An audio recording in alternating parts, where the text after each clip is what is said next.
우리는 지금까지 살펴본 야고보서 1장과 2장을 통하여서 우리에게 강력한 변화를 가져다 주는 것, 그리고 우리 삶에 실제적인 행함을 가져다 주는 그 근거가 되는 믿음에 대하여서 살펴보았습니다. 특별히 2장은 살아있는 믿음, 우리를 구원하는 믿음이 무엇인가에 대하여 믿음에 대하여서 정의를 내렸던 것을 우리는 어제까지 살펴보았죠.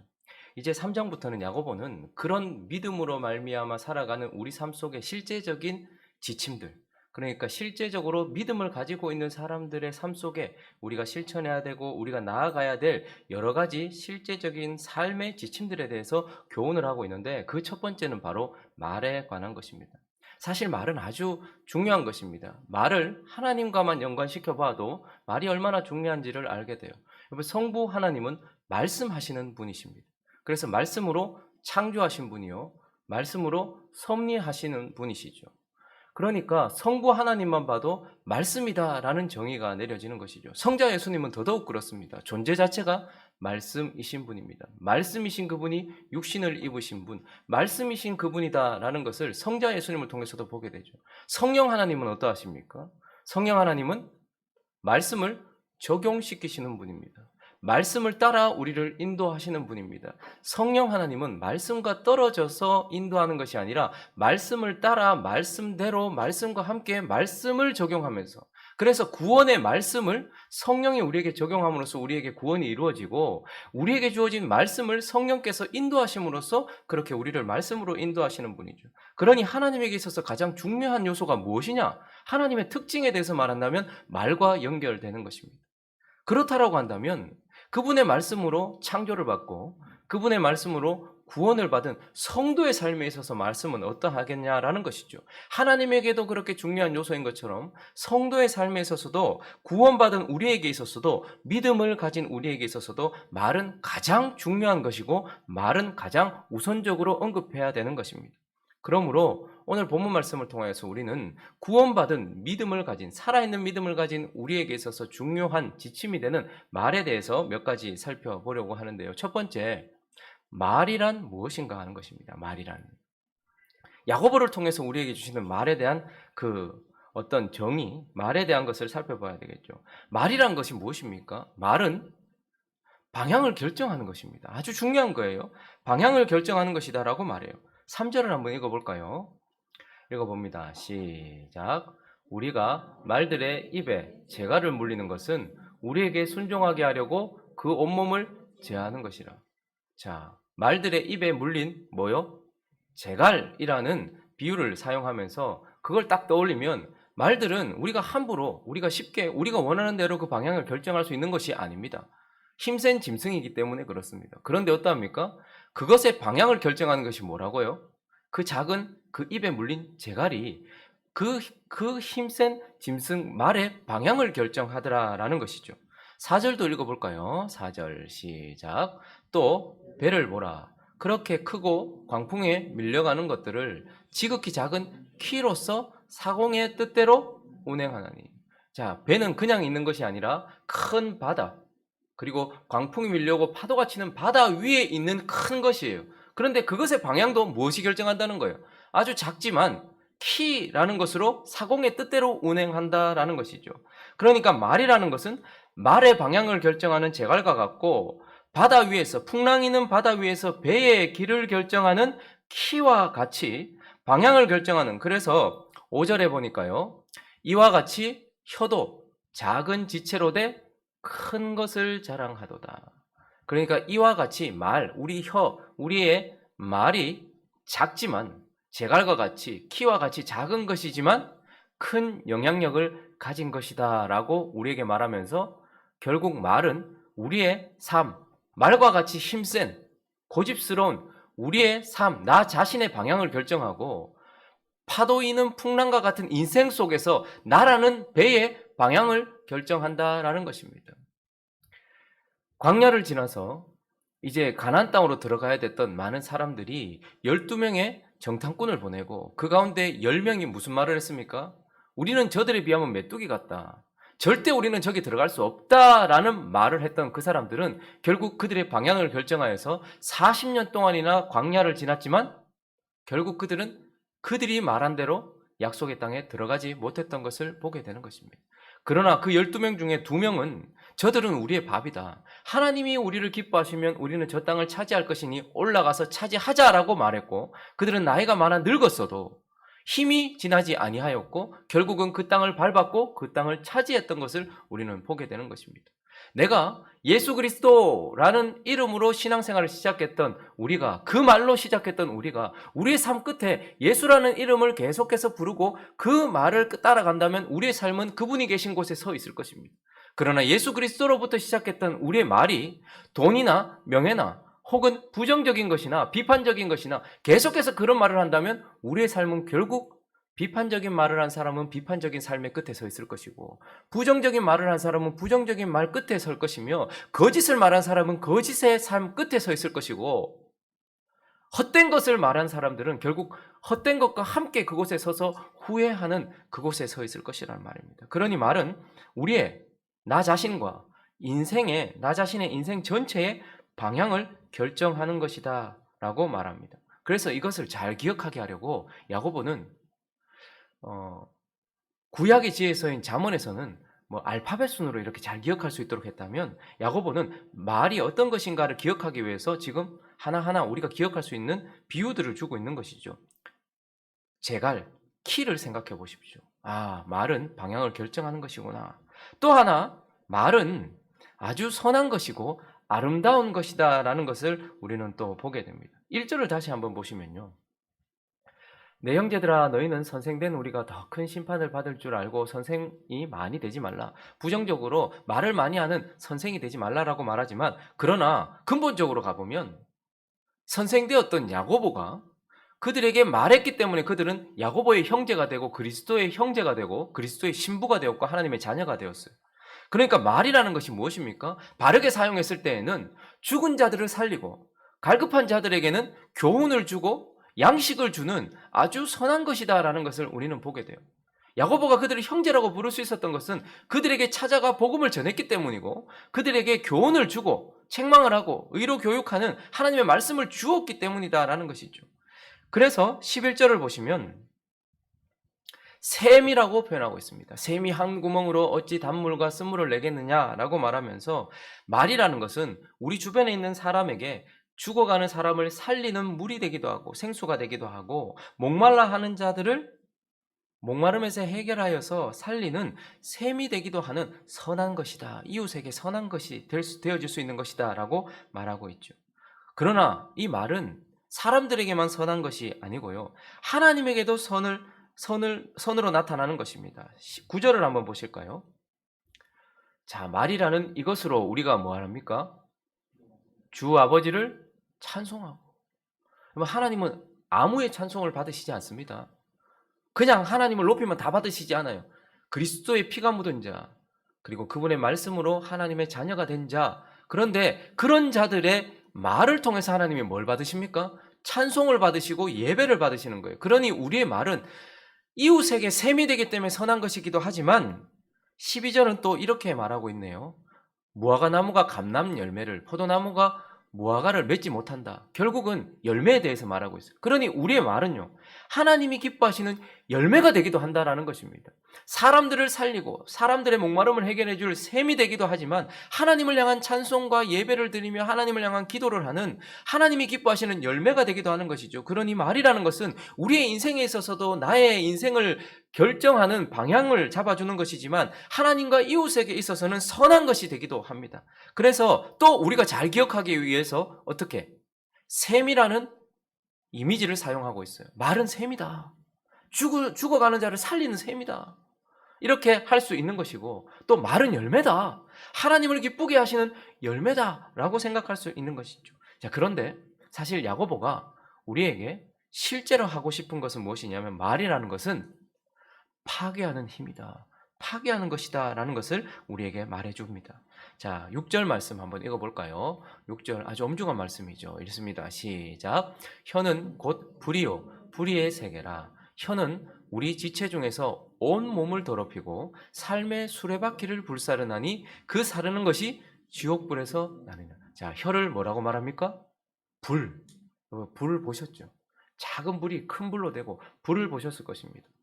우리에게 제갈이라는 이미지와 키라는 이미지를 통하여 방향을 결정하는 것이라는 것을 가르쳐 주었던 그가 샘이라는 이미지와 열매라는 이미지로 선한 것이라는 것을 가르쳐 주었지만, 그러나 6절을 다시 띄워주시면요, 6절을 보면 불이라는 것을 잊지 말아라. 혀는 불이다. 불의의 세계다. 악한 영역이다 라는 것입니다.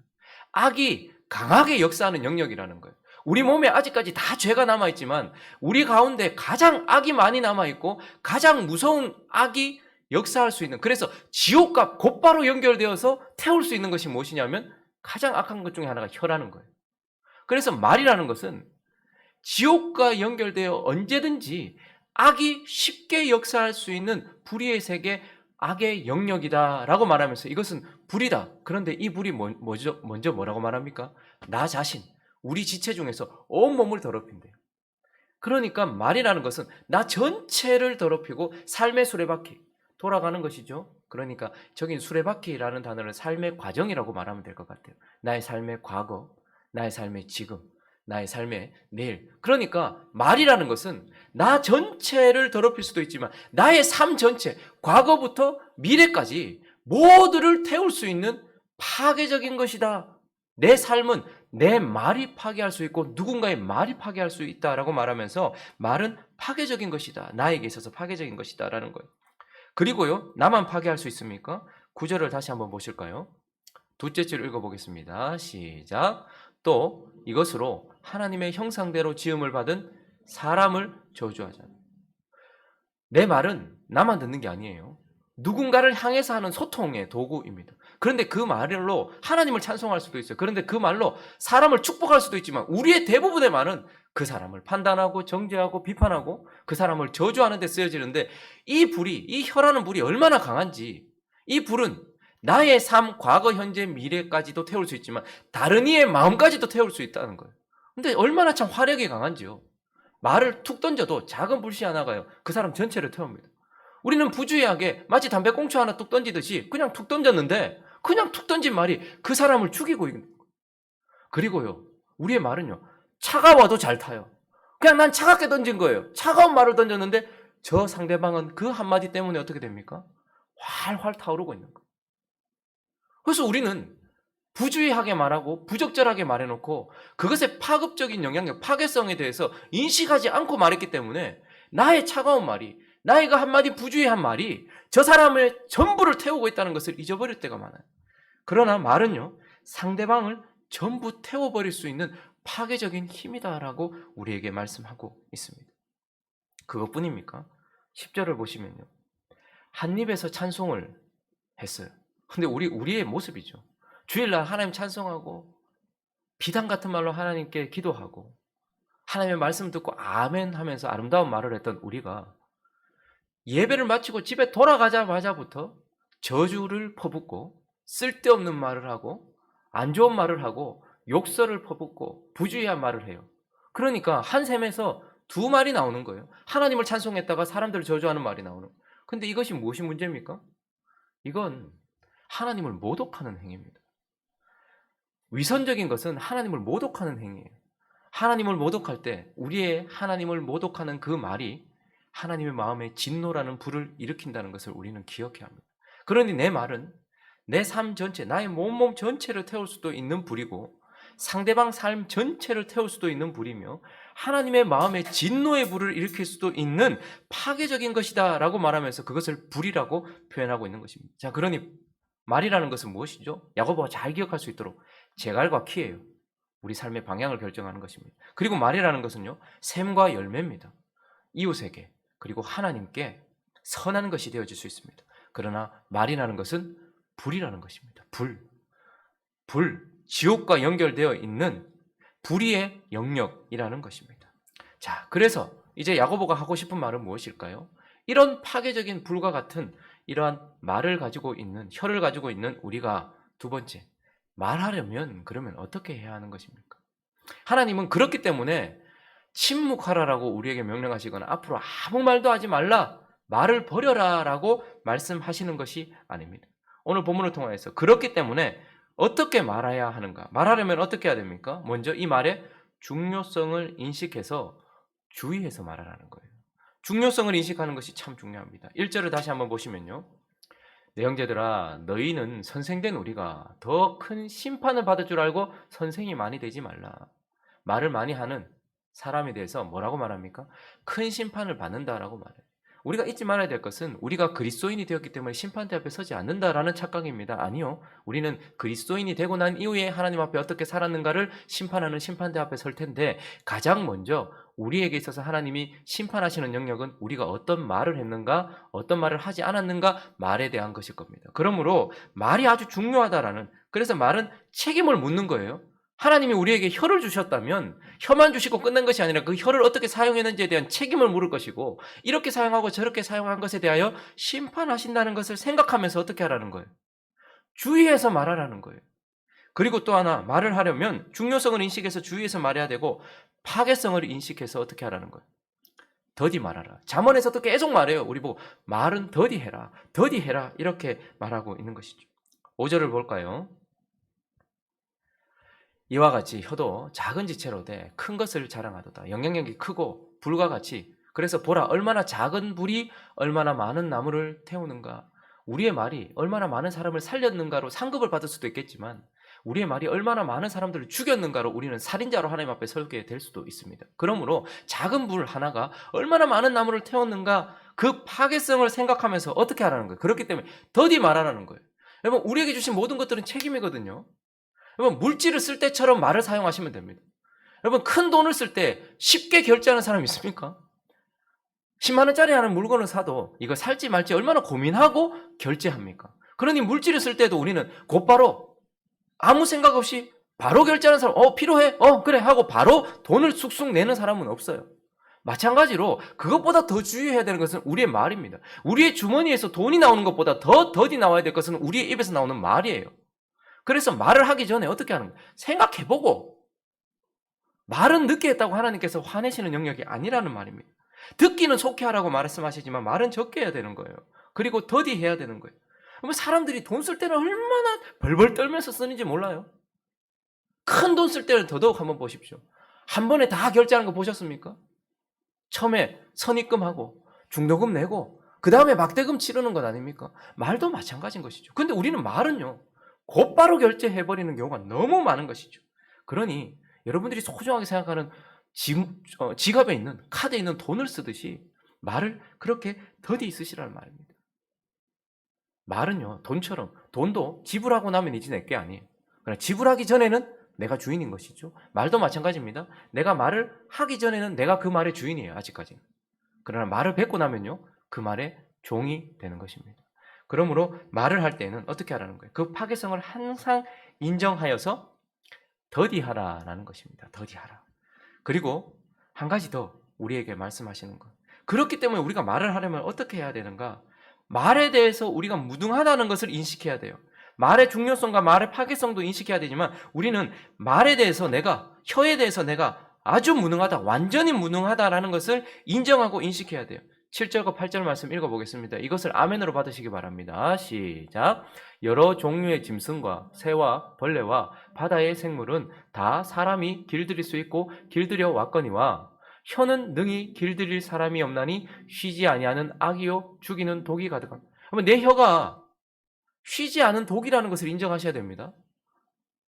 악이고 죽이는 독이라는 것을 인정하셔야 돼요. 그런데 그것만큼 또 인정해야 되는 거예요. 이런 독을 가지고 있고 악을 가지고 있어요. 우리는 살인용 무기를 입에 달고 있단 말입니다. 그런데 더 무서운 건 뭐냐면 길들인 사람이 아직까지 아무도 없었다는 거예요. 앞으로도 없을 거라는 말이에요. 그러니까 말은 우리가 길들일 수 있는 게 아니라는 말에 대한 무능함을 인정해야 되는 것입니다. 그렇기 때문에 무능함을 인정함으로 끝인 겁니까? 그렇기 때문에 어떻게 하는 거예요? 사람은 길들이지 못해요.